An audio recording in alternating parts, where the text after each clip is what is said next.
यो वो class 12th के बालक, अब हम लोग क्या कहते हैं, बायोलॉजी के साथ साथ क्लास 12th की फिजिक्स का भी सिलेबस लेकर आ चुके हैं। हम लोग कोई भी सिलेबस का डिस्कशन नहीं करेंगे। अगर आपको डिस्कशन चाहिए जिसमें हम लोग चैप्टर के एनालिसिस करेंगे कि कितने चैप्टर हैं और कितने चैप्टर कटे हैं, तो आप बता देना मुझे कमेंट करके, मैं इसका भी एक अलग से पार्ट लेते आऊँगा। सबसे पहले आज हम लोग पढ़ने वाले हैं अपना चैप्टर 1 जो होगा फिजिक्स का, वो है आपका स्थिर विद्युतिकी से के यानी कि इलेक्ट्रोस्टैटिक का पार्ट है। इसका चैप्टर 1 हमको पढ़ना है विद्युत आवेश तथा क्षेत्र, ठीक है ना, इलेक्ट्रिकल चार्ज एंड उसका इलेक्ट्रिकल फील्ड या विद्युत क्षेत्र जिसको आप कहते हो, ठीक है ना, विद्युत क्षेत्र या फिर विद्युत क्षेत्र।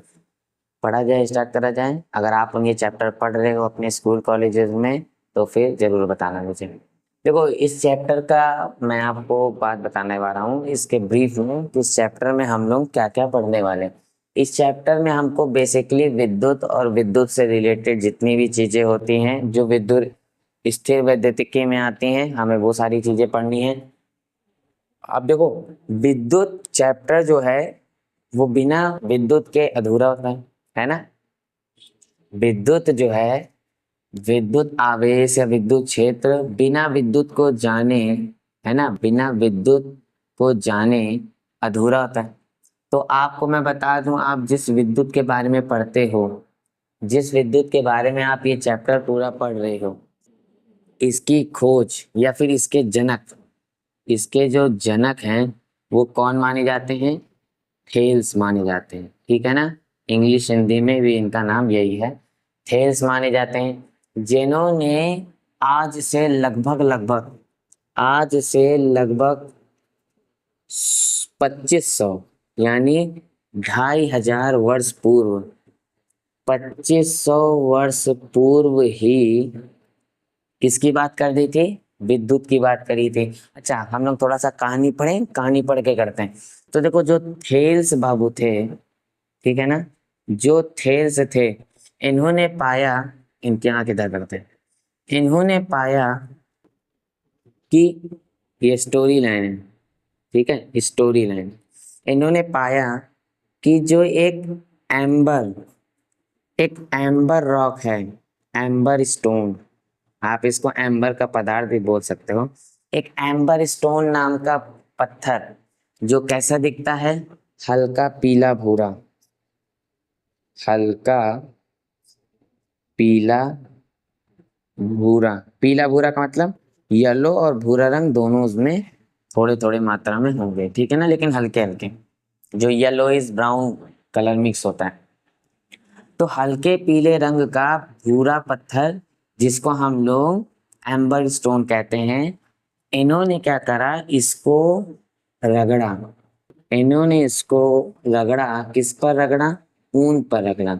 इन्होंने इसकी रगड़ ऊन पे करी, तो इन्होंने पाया कि ऊन पर हल्के पदार्थ, ऊन पर हल्के पदार्थ, ठीक है ना, जैसे कि कागज, कागज, ये इस ऊन से चिपकना चालू हो गए। इस ऊन से क्या हो गए? चिपकना। मतलब कि इन्होंने क्या करा, एम्बर करा, थेल्स जी ने आज से 2500 साल पहले एक एम्बर नाम के पत्थर को ऊन से जब उस पे रगड़ मारी, जब ऊन को एम्बर के पत्थर पे से रगड़ा, तो उन्होंने पाया कि जो कागज के छोटे छोटे टुकड़े थे वो ऊन से चिपकना चालू हो रहे हैं, ऊन की ओर हल्का हल्का आकर्षित हो रहे हैं। जैसे आप लोग करते हो ना, ऐसे ऐसे स्केल या पेन अपने बाल में रगड़ लेते हो या किसी गर्म तौलिया पे कस के रगड़ लेते हो, उससे आप छोटे छोटे कागज के टुकड़े पे चिपकाते हो, तो इससे क्या होता है, कागज के टुकड़ा पेन में कुछ सेकंड के लिए, ज्यादा नहीं, कुछ मिली सेकंड के लिए उस पेन से क्या होता है, आकर्षित हो जाता है, चिपक जाता है। वैसे इन्होंने पाया, थेल्स ने, कि जब एम्बर के पत्थर को ऊन से रगड़ा गया तो हल्के पदार्थ में जैसे कागज जो था वो ऊन से चिपकने लगा। इन्होंने इसकी बात कर दी, ठीक है। चलो, वो तो ओके, कोई बात नहीं। क्या केवल एम्बर के ही पत्थर को ऊन पे रगड़ेंगे तभी ऐसा होगा? बाद में, इसके बहुत साल बाद, बहुत ज्यादा साल बाद, लगभग सन 1600 में, ठीक है ना, सन 1600 में,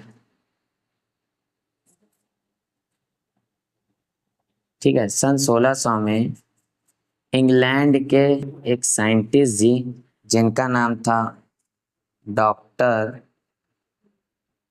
गिलबर्ट, ठीक है ना, डॉक्टर गिलबर्ट, हिंदी में लिख दे रहा हूँ ताकि आप लोग समझ जाओ, डॉक्टर गिलबर्ट, ठीक। डॉक्टर गिलबर्ट नाम के जो एक हमारे साइंटिस्ट थे, उन्होंने सन 1600 में इस बात का थोड़ा सा और प्रमाण दे दिया कि केवल एम्बर ही नहीं, not only amber, not only amber, मतलब कि केवल एम्बर ही नहीं, एम्बर का पत्थर ही नहीं, उसके साथ साथ चाहे वो कांच हो, चाहे वो लाख हो, लाख समझते हो ना, लाख जिससे चूड़ियां और कंगन वगैरह बनाए जाते हैं ना, चाहे वो कांच हो, चाहे वो लाख हो, चाहे वो कोई प्लास्टिक के जैसा दिखने वाला कोई पदार्थ ना हो जो लाख ही होता है ऑलमोस्ट, इन सब को भी हम लोग अगर ऊन के साथ रगड़ते हैं तो इन सब के कारण भी ऊन के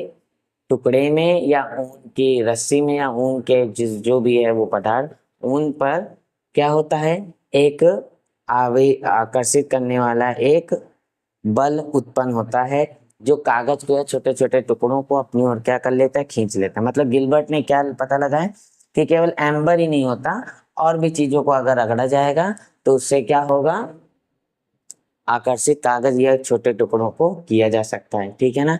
तो इसके जनक कौन माने जाते हैं, थेल्स माने जाते हैं, क्योंकि सबसे पहले थेल्स ने ही इस बात का पता लगाया था। बाद में गिलबर्ट ने क्या करा था और प्रूव कर दिया था कि केवल एम्बर ही नहीं होता, और भी सारे पदार्थ होते हैं जैसे कांच और लाख, जिसका एग्जाम्पल आपकी बुक में दे रखा है। इन सब के कारण भी ये वाला सिनेरियो बन जाता है। अच्छा, मैं आपको एक खतरनाक और बताता हूँ, जो थेल्स थे वो कहाँ के रहने वाले थे, ग्रीक के रहने वाले थे।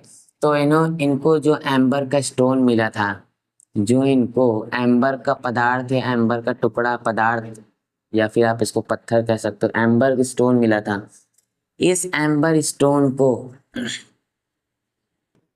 ग्रीक भाषा में, ग्रीक भाषा में इलेक्ट्रॉन कहा जाता है। यस, अब आपके दिमाग में कुछ ना कुछ बैठ रहा होगा।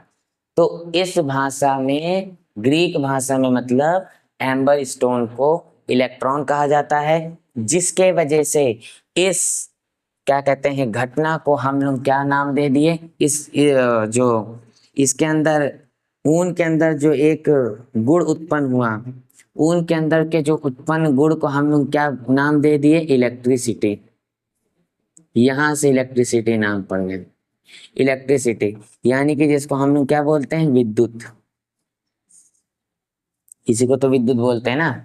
इसी का नाम, जो इसके अंदर एक गुण उत्पन्न हुआ, उसी को हम लोग ने क्या नाम दे दिया, इलेक्ट्रिसिटी, यानी कि विद्युत।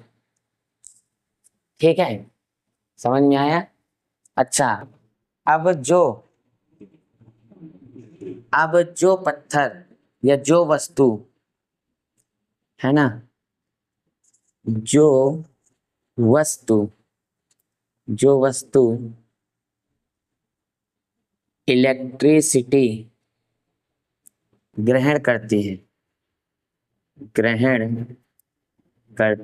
है, माने जिस वस्तु के अंदर इलेक्ट्रिसिटी का गुण आता है, जैसे इस वाले में ऊन के अंदर इलेक्ट्रिसिटी के गुण आ रहे थे, तो वैसे ही जिस वस्तु में, जैसे आप पेन करते हो ना, ऐसे आपने, जैसे ये पेन है, आपने पेन ऐसे ऐसे कस के रगड़ी, ऐसे किसी चीज से किया, वो चीज चिपक गई, तो इस पेन के अंदर इलेक्ट्रिसिटी उत्पन्न हो गई, है ना। इसके अंदर नहीं हुआ, मैंने पेन रगड़ी तो मेरे पेन के अंदर हुआ। तो जिस वस्तु में इलेक्ट्रिसिटी का गुण उत्पन्न होता है, उस वस्तु को हम लोग क्या कहते हैं, उस वस्तु को हम लोग कहते हैं इलेक्ट्रीफाइड, इलेक्ट्रीफाइड, या फिर आप इसको एक और नाम दे सकते हो, चार्ज्ड। इसको हम लोग क्या बोल सकते हैं, चार्ज्ड, यानी कि हिंदी में आवेशित।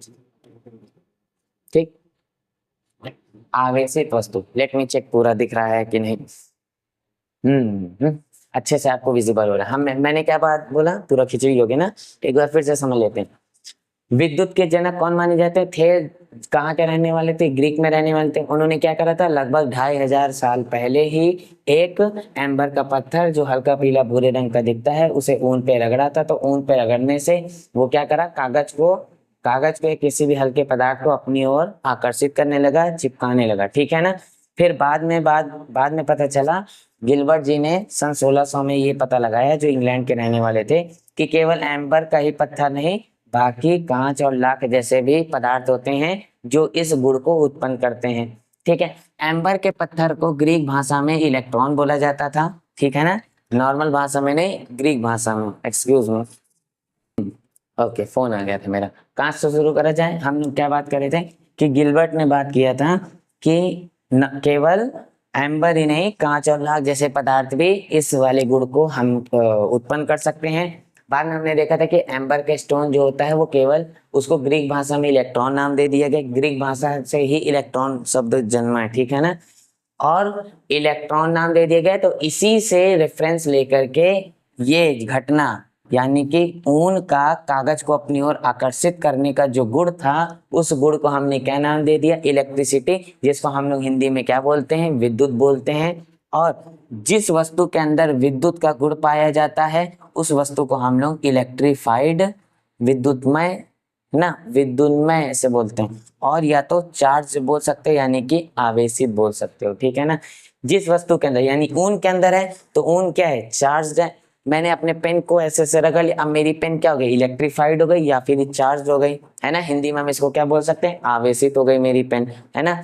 अब मैं जब कागज से किसी इस पेन को चिपकाऊंगा, कागज जब इसके ओर चिपकेगा तो इस गुण को हम लोग क्या बोलेंगे, इलेक्ट्रिसिटी, यानी कि विद्युत। इसको हम लोग आवेश भी कह सकते हैं, ठीक है ना, इसको हम लोग आवेश भी कह सकते हैं। अभी तक लिखूंगा नहीं वरना खिंची हो जाएगा। चलो फटाफट इसको नोट कर लो, तब हम लोग अपने पहली हेडिंग की ओर बढ़ते हैं। अब हम लोग अपने पहली हेडिंग की ओर बढ़ते हैं। पहली हेडिंग है हमारी विद्युत आवेश, विद्युत या वैद्युत आवेश, ठीक है ना, विद्युत आवेश, इलेक्ट्रिक चार्ज। इंग्लिश भी लिख दो, इलेक्ट्रिक चार्ज, इलेक्ट्रिक चार्ज। अब ध्यान से सुनो, विद्युत आवेश क्या होता है, अभी हमने इसके बारे में पढ़ा। जस्ट मैंने आपको एक कहानी बताई, उसी कहानी में उसकी पूरी परिभाषा सुनी थी, पूरी परिभाषा पढ़ी हुई थी। क्या होगी इसकी परिभाषा, विद्युत आवेश किसी भी वस्तु के अंदर उत्पन्न या फिर निकला हुआ ऐसा गुण होता है जो किसी भी वस्तु को अपनी ओर आकर्षित करता है, ठीक है ना, किसी भी वस्तु को इलेक्ट्रीफाइड करता है। अगर आपको समझ ना आया हो, मैं इसकी परिभाषा लिखा दे रहा हूं। देखो, विद्युत आवेश, वैद्युत आवेश वह बल है, वह बल है, वह बल है जिससे युक्त वस्तु अन्य वस्तु पर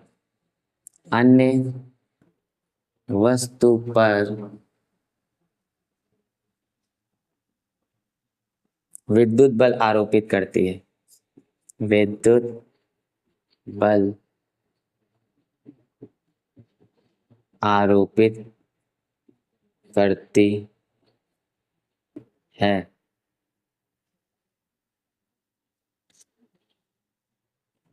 ठीक है, यहाँ तक की बात समझ में आ गई आप लोगों को। मैंने क्या बोला, विद्युत आवेश वह बल है जिससे युक्त वस्तु अन्य वस्तु पर विद्युत बल आरोपित करती है।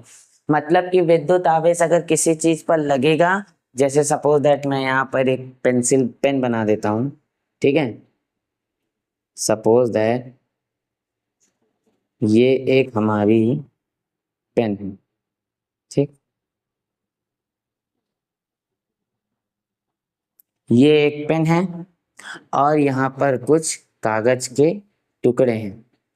अब हमने इस पेन को क्या करा, रगड़ा, कहीं पर भी रगड़ा, अपने बालों पर रगड़ा, कांच लाख के टुकड़े पे रगड़ा, एम्बर के पत्थर पे रगड़ा, कांच से रगड़ा या कांच को ही रगड़ा, तो कांच में भी विद्युत देगा।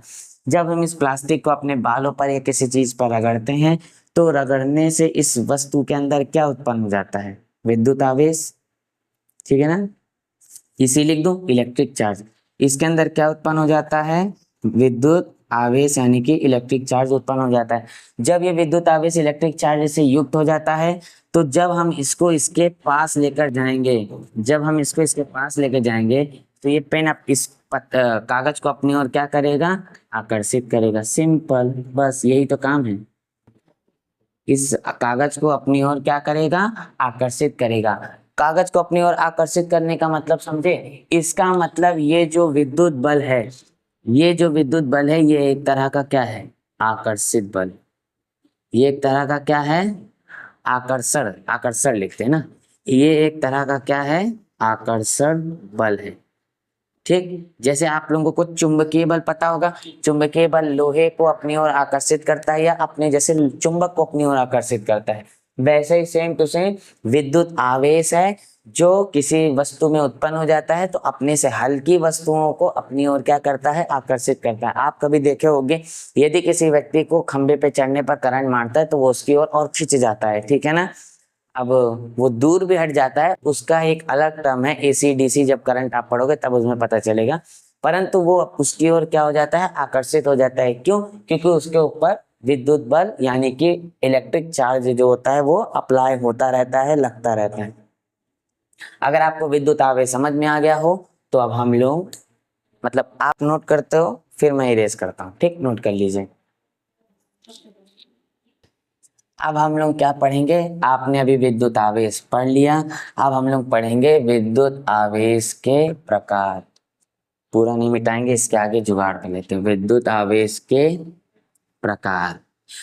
अब आप में से डेफिनेटली कक्षा 10 पढ़ के आए हुए बच्चों को 100% इस बात की नॉलेज है कि विद्युत आवेश दो प्रकार के होते हैं, लेकिन इसकी खोज किसने की थी, ठीक है ना। एक बात याद रखना, इसकी खोज बेंजामिन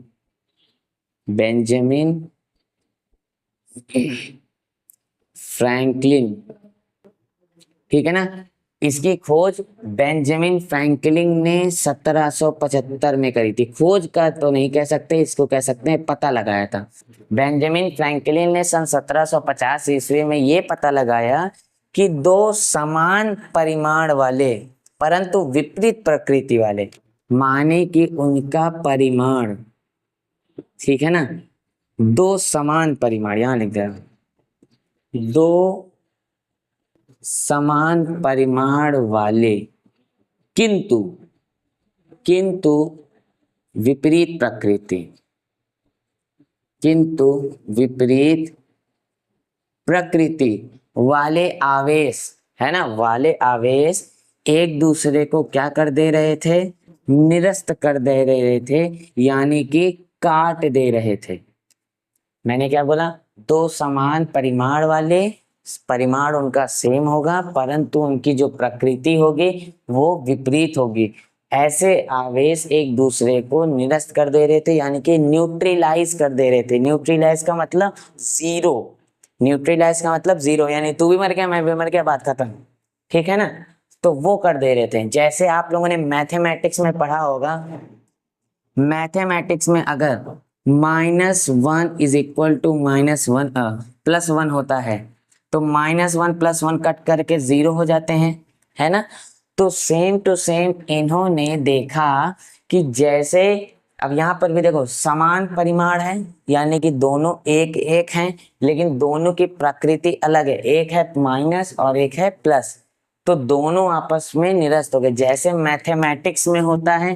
तो बेंजामिन फ्रैंकलिन ने बोला कि जैसे सेम टू सेम मैथमेटिक्स में हम यूज करते हैं कि इक्वेशन में डिजिट्स एक जैसे होंगे, आंसर एक जैसे होंगे, लेकिन जो उनकी जो उनकी दिशा, ठीक है ना, उनकी दिशा प्लस माइनस अलग विपरीत होने के कारण, धनात्मक ऋणात्मक होने के कारण वे दोनों संख्याएं एक दूसरे को निरस्त कर देंगी। सेम टू सेम उन्होंने, बेंजामिन फ्रैंकलिन ने बोला कि विद्युत आवेश भी इसी तरीके से दो प्रकार के होते हैं। कौन कौन से होते हैं अब आपको पता चल गया होगा। उन्होंने एक आवेश को बोला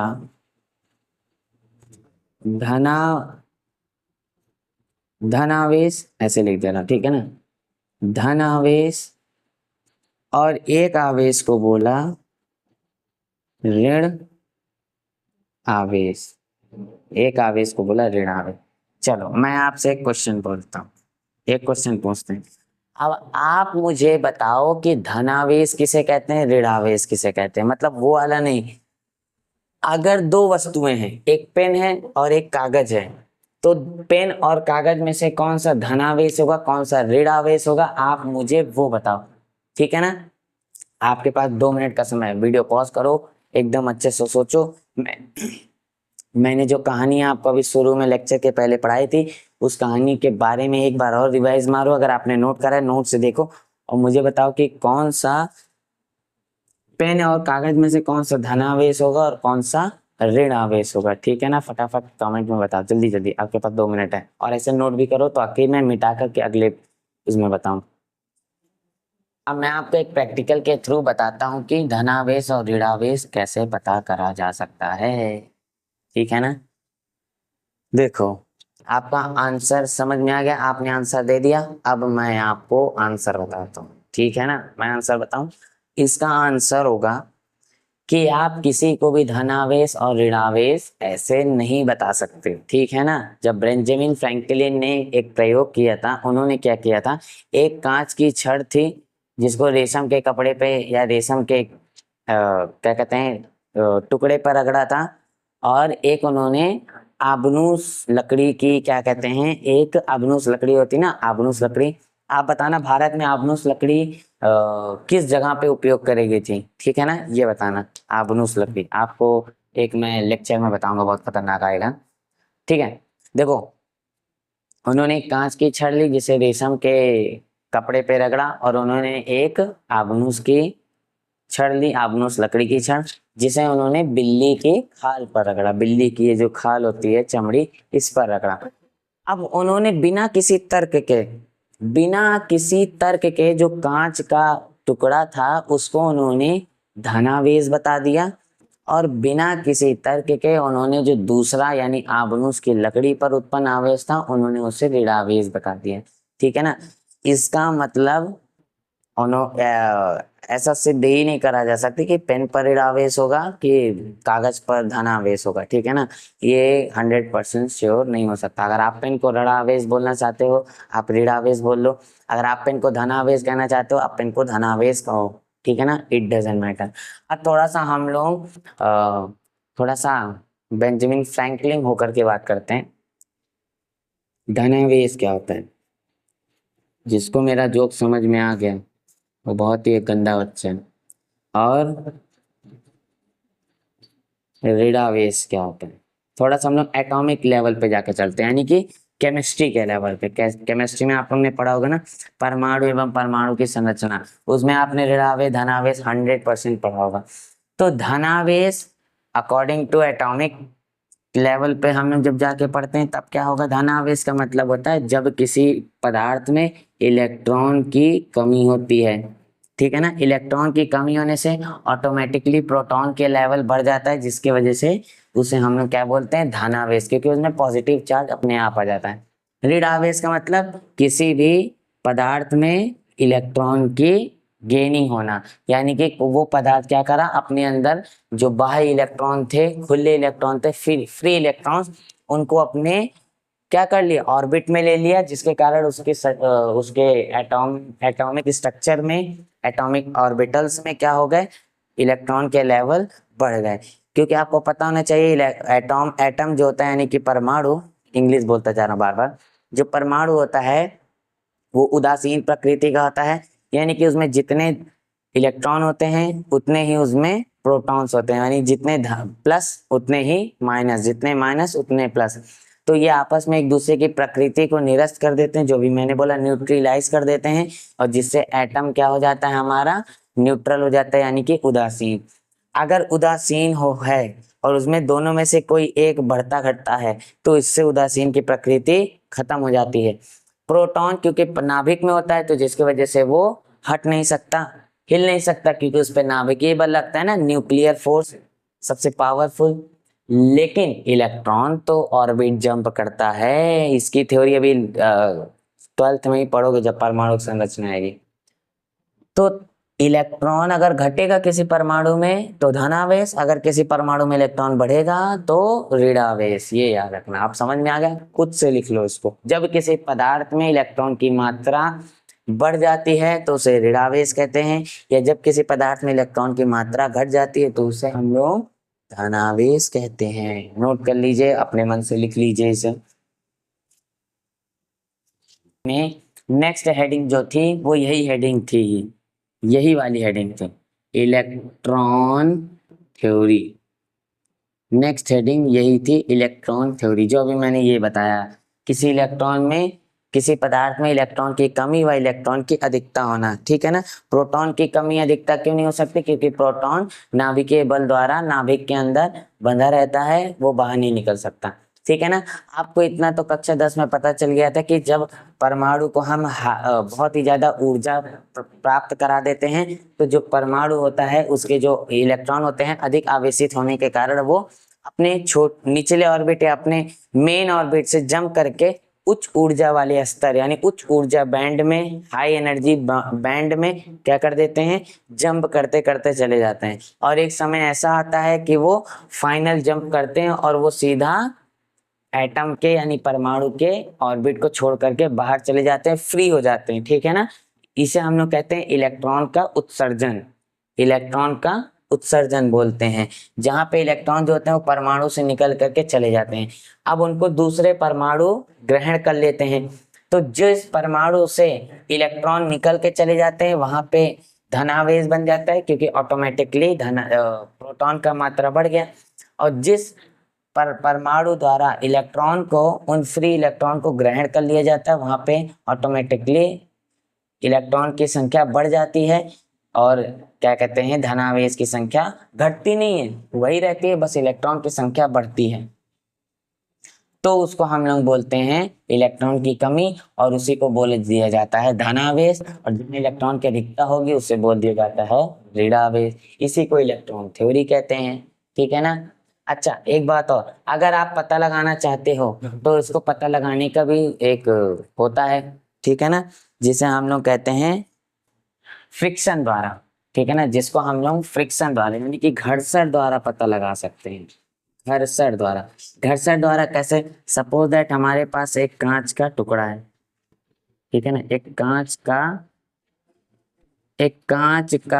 कांच की छड़ है। अब इस कांच की छड़ को जब हम रेशम के रुमाल पे या रेशम के कपड़े पे रगड़ देते हैं यानी कि घर्षण करते हैं, तो कांच के जो इलेक्ट्रॉन होते हैं उनमें गर्मी उत्पन्न होने से इसके इलेक्ट्रॉन जो है, ये छोटे छोटे 3 इलेक्ट्रॉन, ठीक, ये इलेक्ट्रॉन निकल करके उस रेशम के कपड़े पर बैठ जाते हैं। अब रेशम के इलेक्ट्रॉन कांच के इलेक्ट्रॉन रेशम पे चले गए तो इसका मतलब कांच के छड़ में इलेक्ट्रॉन की क्या आ गई, कमी आ गई, और रेशम पे क्या आ गई, इलेक्ट्रॉन की अधिकता, जिसके वजह से कांच क्या हो जाएगा, कांच हो जाएगा आपका धनावेशित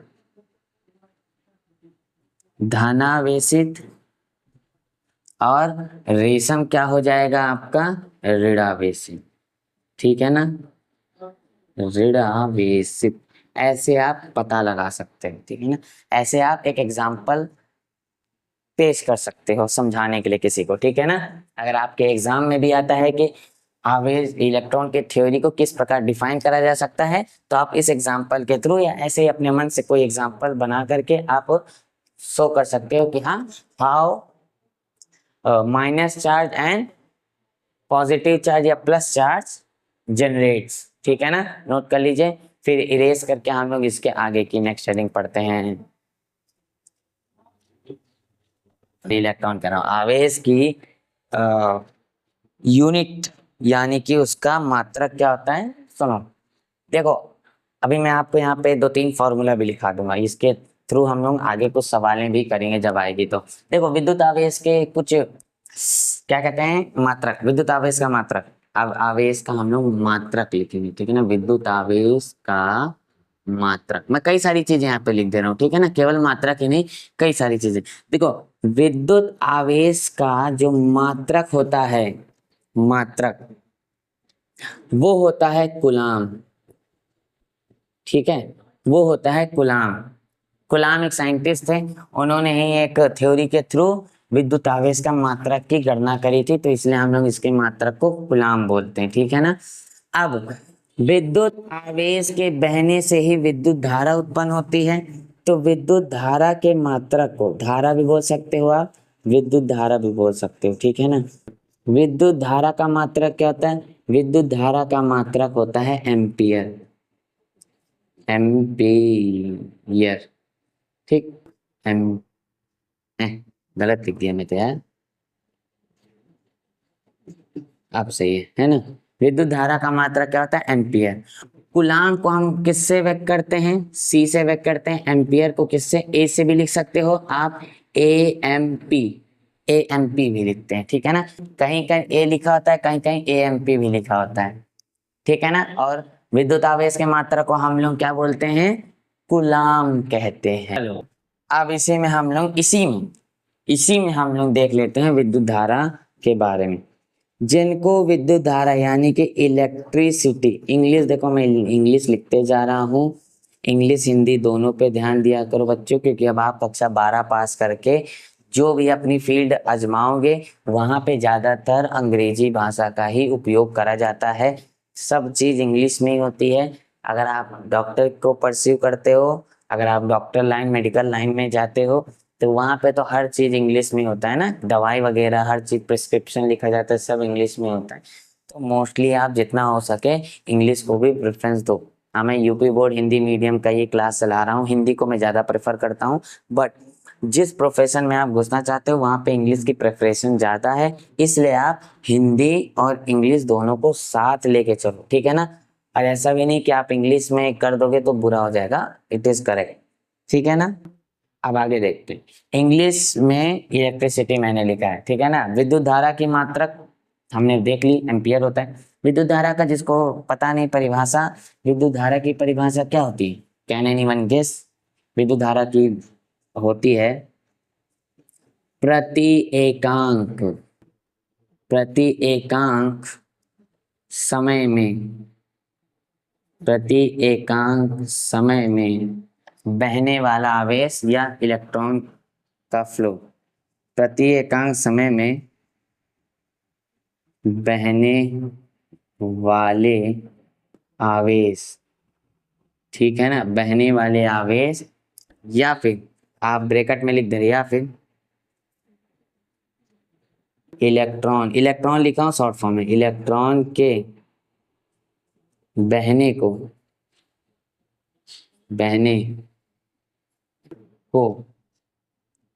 विद्युत धारा कहते हैं, यानी कि जब किसी वस्तु में कुछ डेफिनेट समय में इलेक्ट्रॉन बहते हैं या आवेश बहता है तो उसी को हम लोग विद्युत धारा कहते हैं, ठीक है ना, विद्युत धारा कहते हैं। एक बात अपने दिमाग में जरूर माइंड रखना, आवेश की अगर आपको गणना करनी है तो आवेश का परिभाषा भी मैंने आपको बताया। एक आवेश की और परिभाषा होती है, आवेश की परिभाषा होती है Q बराबर NE, यानी कि क्या कहते हैं, इलेक्ट्रॉनों की संख्या, इलेक्ट्रॉनों की जो संख्या होती है उसी पर आवेश जो होता है वो डिपेंड होता है। थोड़ा सा मैं फंबल कर रहा हूँ, पता नहीं क्यों, भूख भी बहुत ज़्यादा लग रही है यार, आज ज़्यादा मैंने मेहनत कर ली बाकी सब कामों में, इस वजह से आज मेरा थोड़ा फंबलिंग हो रहा है। कोई ना, देखो आवेश में इलेक्ट्रॉनों की संख्या मैटर करती है, यानी कि जितने इलेक्ट्रॉन बहेंगे उतना ही आवेश जनरेट होगा। इसका मतलब, इसका सूत्र क्या होता है? क्यू, आवेश को क्यू से लिखा जाता है, क्यू बराबर N multiplies by E। N का मतलब क्या होता है? Q का मतलब आवेश, N का मतलब होता है नंबर ऑफ इलेक्ट्रॉन, और E का मतलब होता है charge of electron, charge of an electron.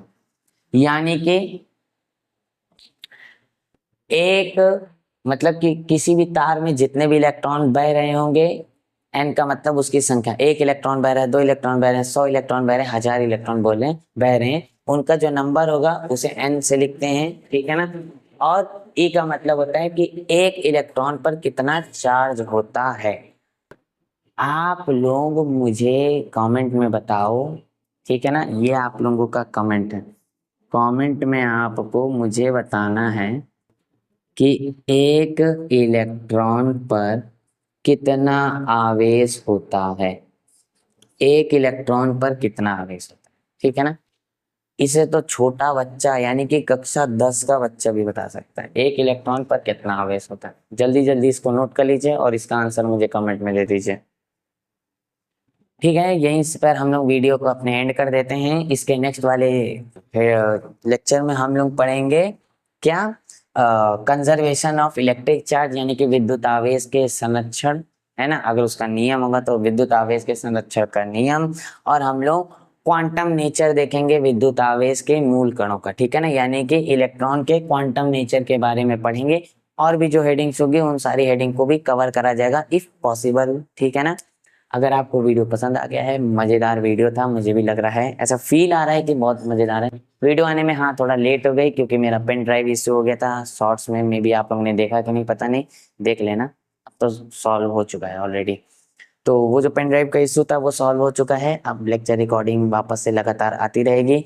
Actually मैं इसी समय जब ये लेक्चर रिकॉर्ड कर रहा हूँ उसी समय मैं आपके बायोलॉजी का लेक्चर जो होता है उसको एडिट भी कर रहा था, तो उसको पॉज करके मैं लेक्चर रिकॉर्ड करने आया हूँ। तो इसके बाद वो सबसे पहले बायोलॉजी अपलोड कर दूंगा। बायोलॉजी के जस्ट बाद आपका ये फिजिक्स की क्लास भी अपलोड हो जाएगी, ठीक है। अगर आपके भाई बहन हैं तो 9th 10th की भी क्लासेस रिकॉर्ड हो रही हैं, 11th की क्लासेस भी धीरे धीरे अपलोड होना चालू हो रही हैं। तो उनको भी यहाँ पर सब्सक्राइब करवाइए और फटाफट बोलिए कि पढ़ना चालू कर दें, ठीक है ना। तब तक के लिए बाय बाय।